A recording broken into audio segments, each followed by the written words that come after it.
Hi, hello, and welcome to the Bad Game Hall of Fame podcast. My name is Cassidy, the curator of said Hall of Fame, webmaster of BadGameHallOfFame.com, and host of the program. In this series, I'm going to be asking various friends and guests to tell me all about their favorite bad video games, and getting to the bottom of what makes them stand out as special. So stay a while and listen, why don't you? See if something we discuss strikes your fancy. Give bad games a chance.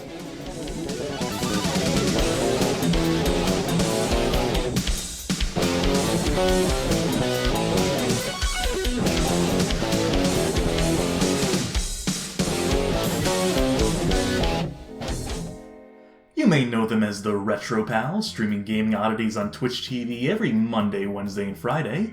He's an aficionado of awkward advertising spots, a master of all things multimedia. It's Alex! Hey, I'm Alex, and I'm cool.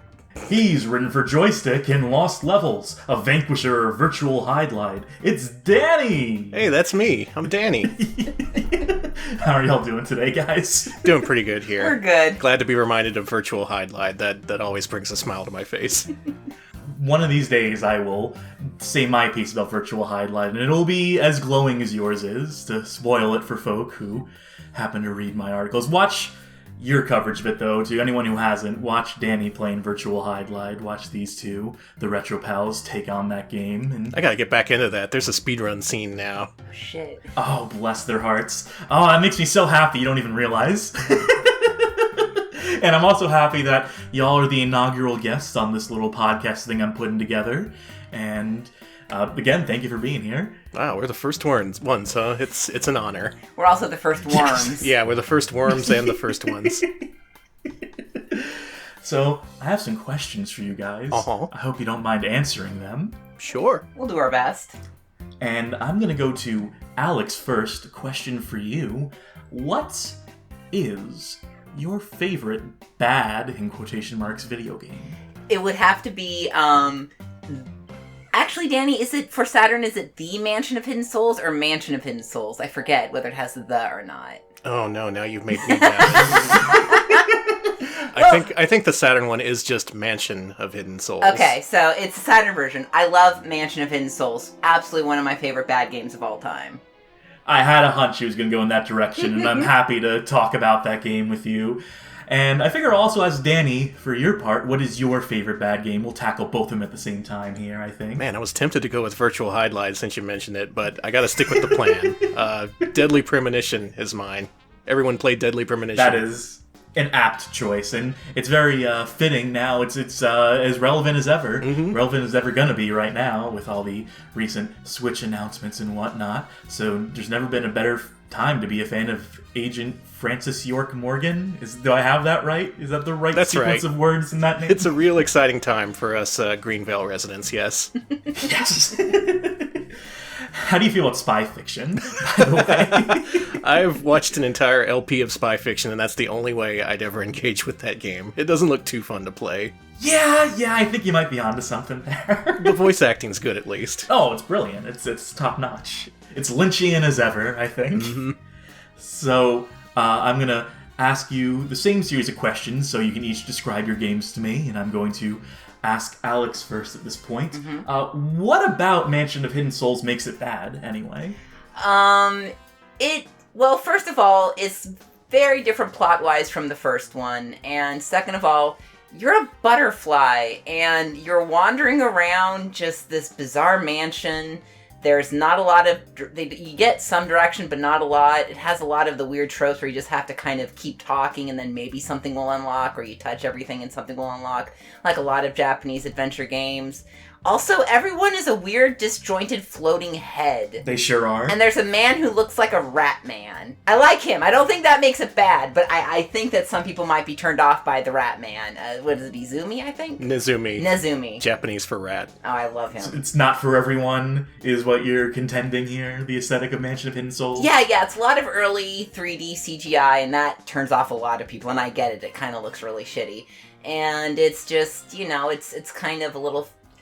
the puzzles are kind of hard to figure out. There's a lot of just kind of aimless wandering once in a while. It's got a lot. It's kind of clunky too to control, that kind of thing. some obtuseness in general. Is this the one that has the hint system in it in any capacity? Does it give any sort of direction in that way? I forget. I think it did. There was an item in your inventory you could check. Okay. Yes, I believe that is the one. I knew one of them had it, or maybe multiple of them have it. What was the predecessor game to this, by the way?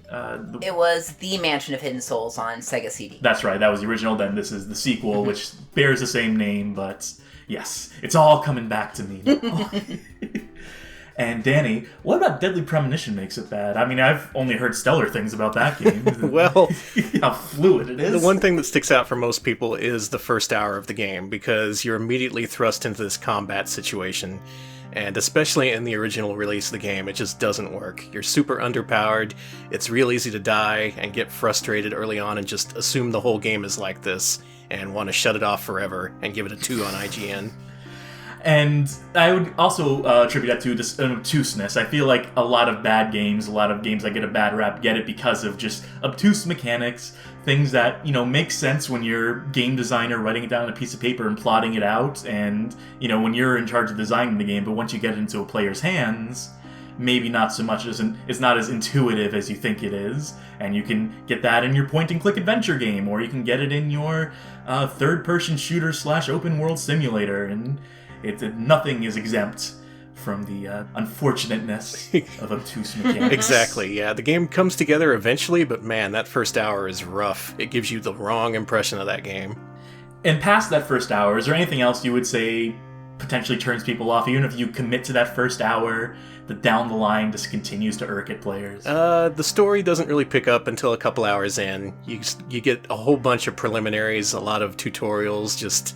The game doesn't really show its true self until you're several chapters in, but if you get to that point, my god, you will be hooked, I promise. Would you also say it's kind of plotting? Would you also say it's kind of meanders and points during the game? Oh, for sure, yeah, especially during the first few hours, and certain points later on, but it becomes much more consistent eventually.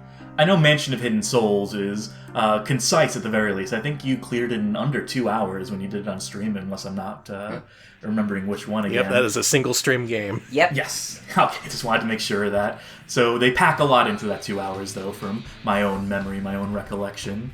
Is there any moment that sticks out to you as being particularly bad in these games? Any specific? I would ask Alex first for Mansion of Hidden Souls if any one moment really spells out doom for players. Well, I wouldn't say any moment in particular. It kind of sticks out, although I do remember the part where you're going through the fireplace. It was just, I hated it, and oh yeah, because you kept. I think they were with their spikes or.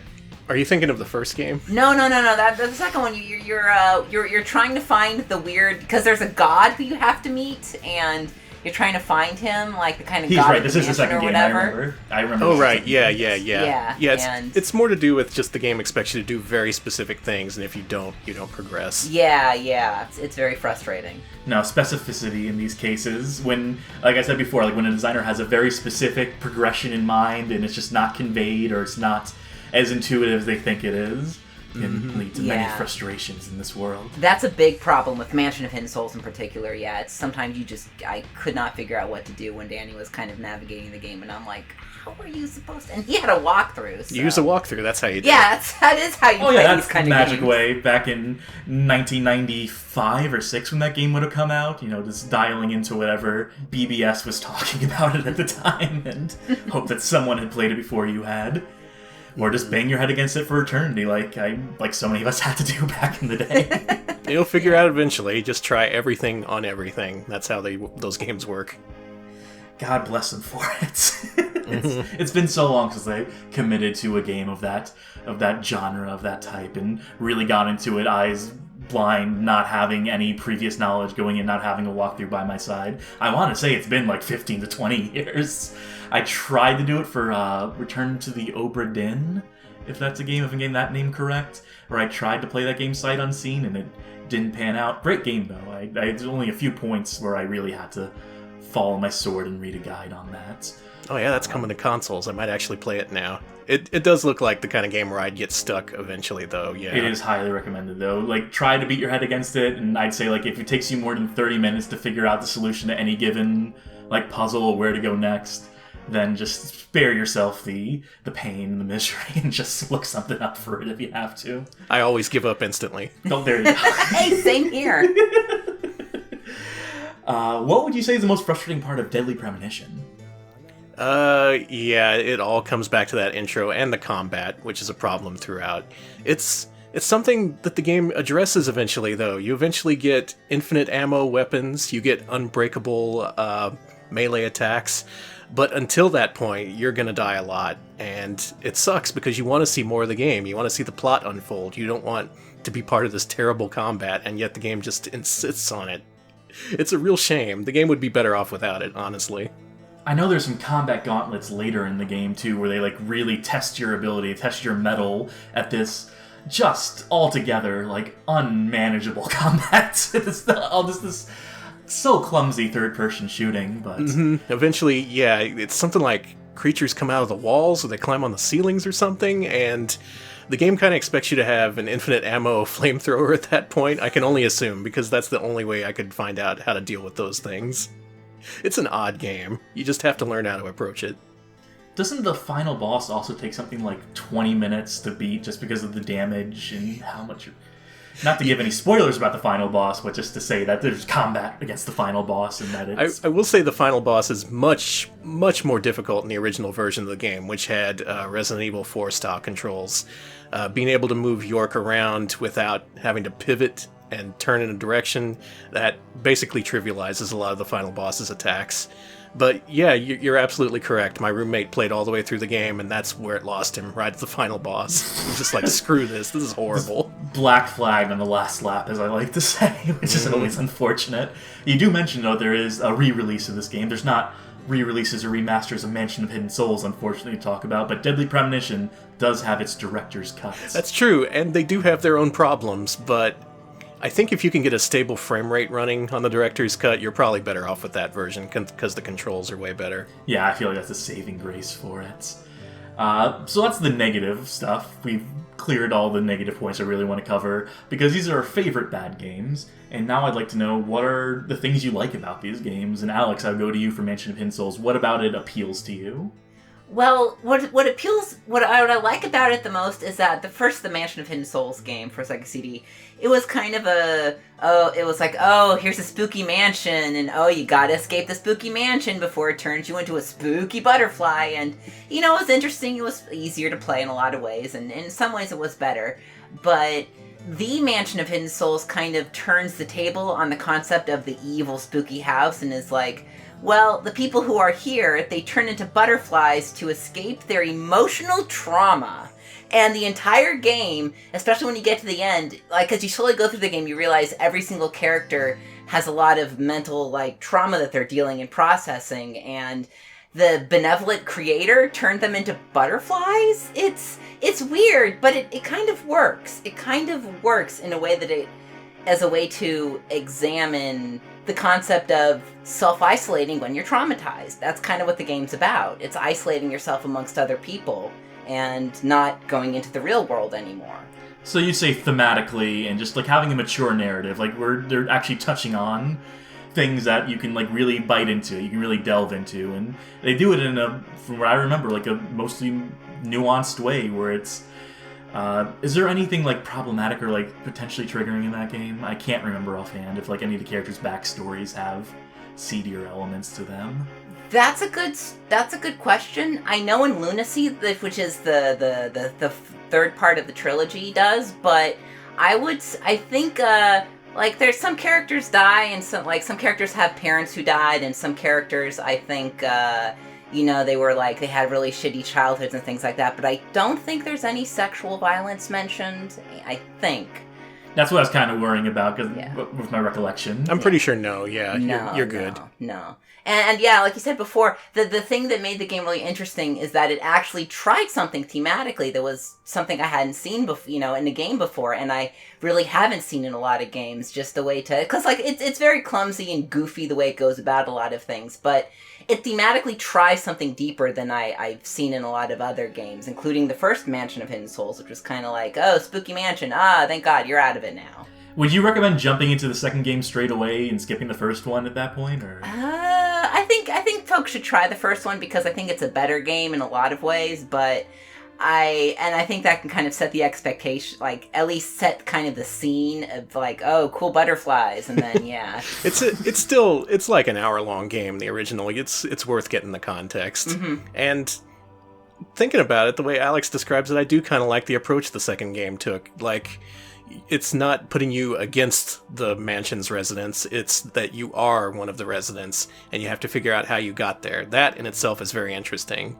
And yet, as an adventure game that's nominally about using items in order to progress, you use like 2 items in that game. There's so little gameplay in that game. It's just... I really wish it was a better game. It's so hard to recommend. Mm-hmm. This is one of those flying simulators I've heard so much about where you play as a butterfly and all you do is fly around. Not real games if you ask me.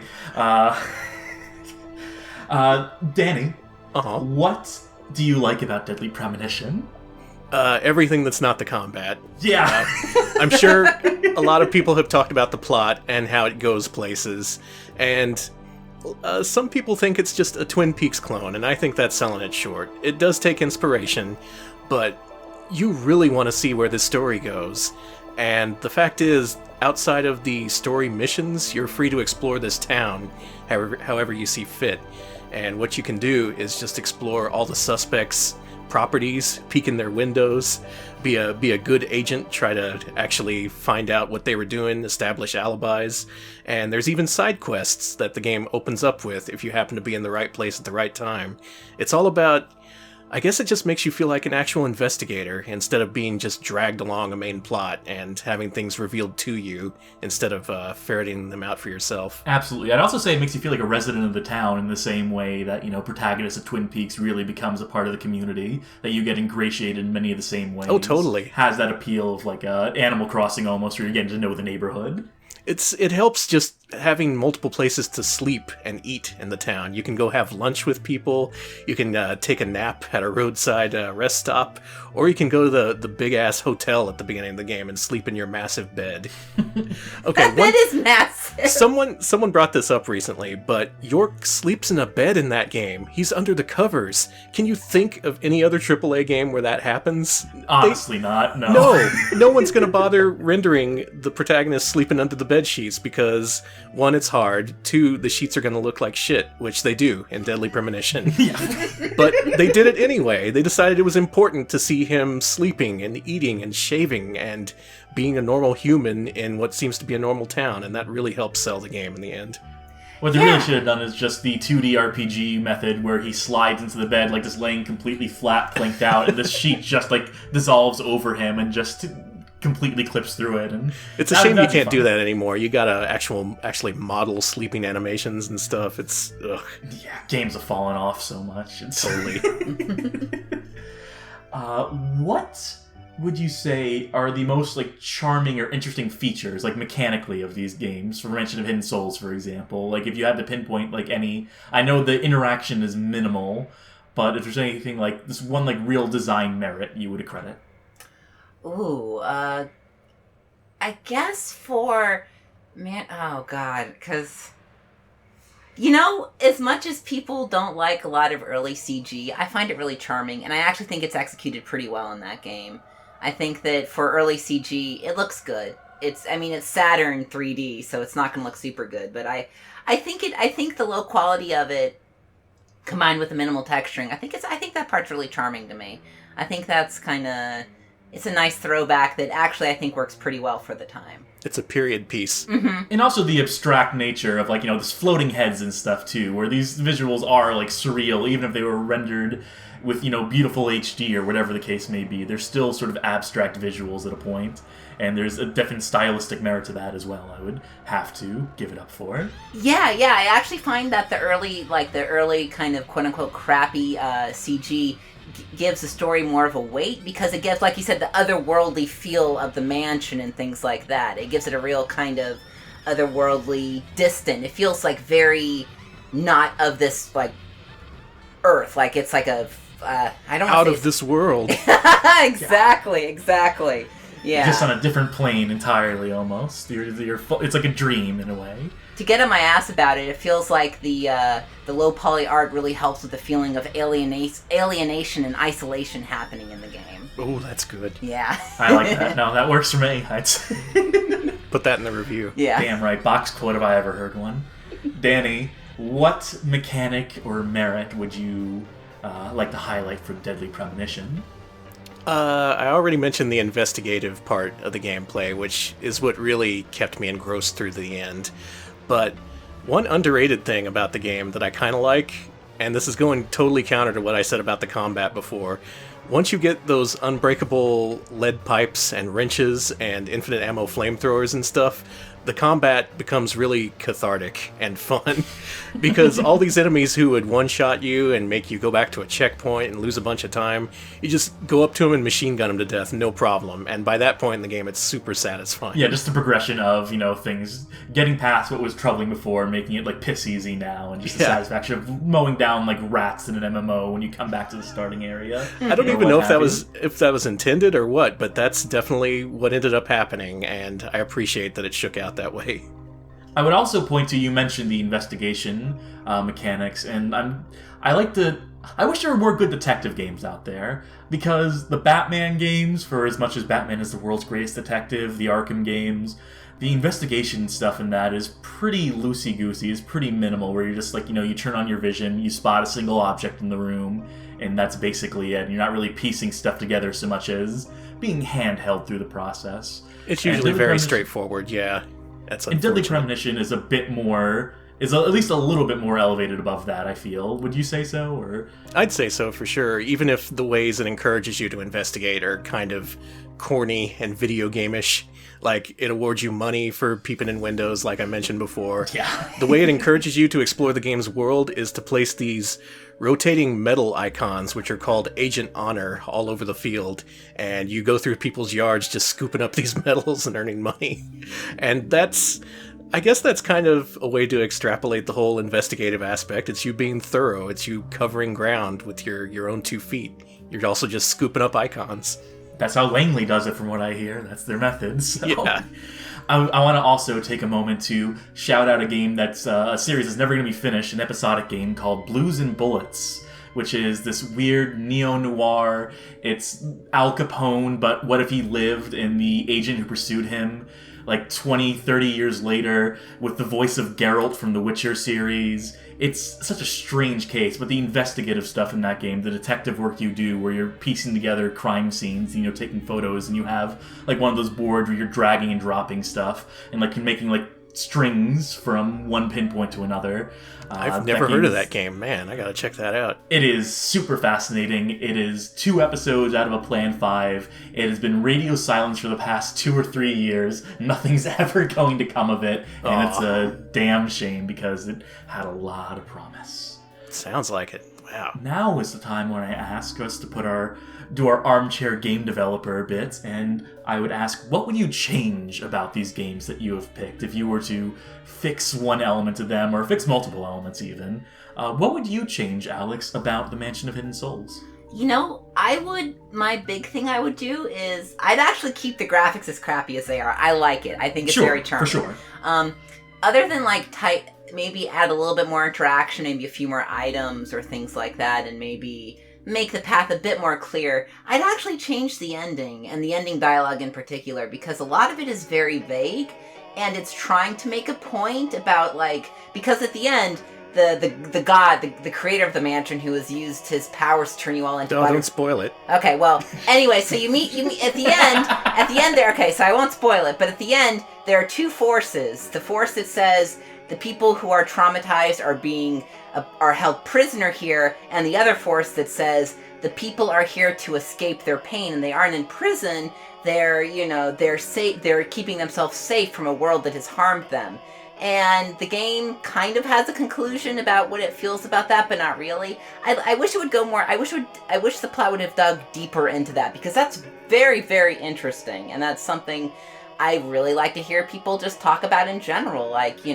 It feels like the argument between institutionalization and deinstitutionalization forces regarding mental health care. It's very interesting, and one thing I would do is I would just straight dig into that instead of just kind of going here and there about it. Just dig on in and just talk about Expound on those themes to really have to bring it home the focus of it a bit more in the end, to say sort of like that. Yeah, and also the ending is like 10, 15 minutes, and it's just, that's the only time where they ever talk about that. So it's like, please put that plot point in other places, and also don't make a 10 to 15 minute ending cutscene that just kind of meanders everywhere philosophically. Could use some editorializing, I think. Is there anything mechanically you would change as well? Honestly, other than adding more item interaction and maybe making the plot a bit more, like the direction you're supposed to go, a bit more clear, it's a point-and-click adventure game, so there's not really any mechanics that, to change other than simple, pointing and clicking and moving, so... Yeah, it's fair to say, in my verbiage and asking that question. And I always say, the main thing you can improve on is, having more objects in those games, having more interactions, and having more of a puzzle around that stuff, I suppose. Mm-hmm. Now for Deadly Premonition, flawless masterpiece. What would you change about it if you had to? Well, several of the things have already been addressed in the director's cut. Yes. They gave York more health. The difficulty settings, I think they took out and just made the game easier in general, which is all anyone wanted. I would try to find an alternative to combat, if anything. Early on in the game, they introduce a mechanic where you can hold your breath, and that makes enemies not able to see you. And then that's almost never mentioned ever again. You just end up shooting your way through a whole bunch of enemies.